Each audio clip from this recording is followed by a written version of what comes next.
Welcome to this 5-minute masterclass on sus chords, also known as suspended chords. I like to look at sus chords as a slight variation on the regular dominant chord. Here's a C7 in our left hand, and if we move that major third up a half step, we're now playing C7 sus, and the fourth is said to be suspended, which is why it's a C7 sus4. So that's the most basic sus voicing. Let's now look at some common two-handed sus voicings and formulas. We can play a C9 sus, a C13 sus, and also this, which is another C13 sus. So for the C9 sus, we have the root in our left hand and then a major triad off the flat 7. The flat 7 of C7 is B flat, so that would be a B flat major triad over C. And that gives us flat 7, 9, which is why it's called a C9 sus, and the suspended fourth. And this 9, it adds a richer sound, and we can play that in any inversion. To extend this chord to become a C13 sus, we play a major 7th off the flat 7. So last time we played a triad, and if we play a major 7th off the flat 7, we now have flat 7, 9, suspended 4th, and 13. So that means it's a C13 sus. Again, we can invert that shape to get some different color and texture. And a final variation is to play roots and flat 7 in the left hand, and then play a minor 7th chord off the 9.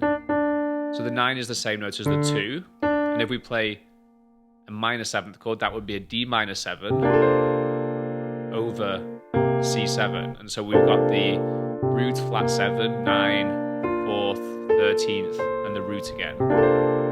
This can be a great choice of chord where we have a dominant chord with the root and the melody, and we will explore this shortly.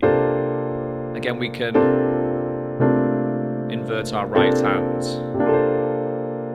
Now, a very important point with the sus chord is that we most often resolve the suspension to become a regular dominant chord. And this is best demonstrated in context of a 2-5-1 progression. Here's a simple 2-5-1 in F major.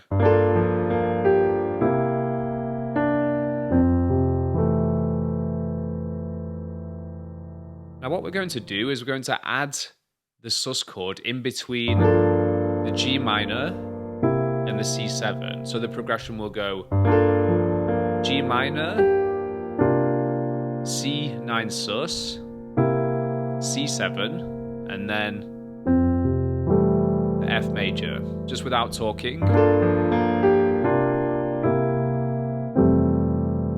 We can look at the sus chord as a temporary stepping stone between the 2 and the 5. This is often very subtle, but also very effective at enhancing a simple 2-5-1 progression. Another common thing to do is to add chord alterations when moving from the sus to the regular dominant chord. So here's an example. G minor 9, C9 sus, to a C7 flat 9, the F major. So what's nice there, we have, from the sus, we already have this voice falling, and now we have this additional voice. So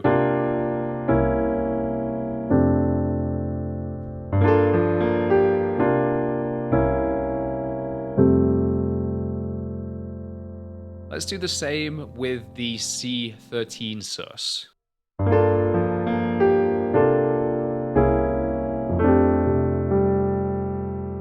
So there, when we played the C13 sus, the top 3 notes all move down. So C13 sus, C7, flat 9 sharp 5, then to F major.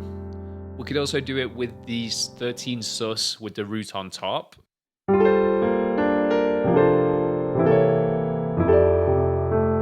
So there I went from C13 sus to a C13 flat 9 and then to F major. Or we could do, so there to C13 sus to a C7 sharp 5 sharp 9 to F major. Now that we've covered the theory, let's apply it to 2-5-1s in a common jazz standard. We will take the tune I Fall in Love Too Easily. First we have a 2-5-1 in E flat major. We have F minor 7, to a B flat 7 flat 9, to E flat major 7, and then to A flat major 7. So let's play a B flat 9 sus over that second chord. And then resolve. So it's quite a quick motion and quite subtle.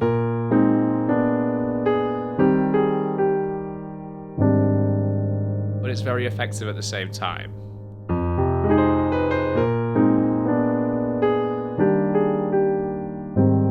Moving on.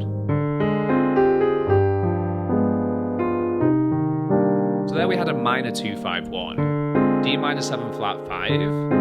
And so instead of just going to G7, let's go to a G13 sus.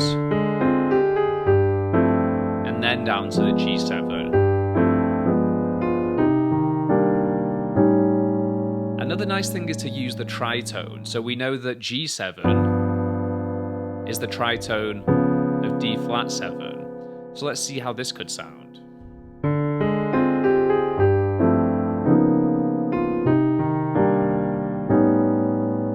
So there I played a G13 sus to a D flat 13 sharp 11.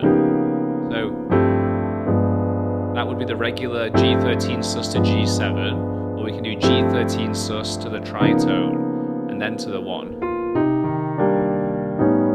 Moving on.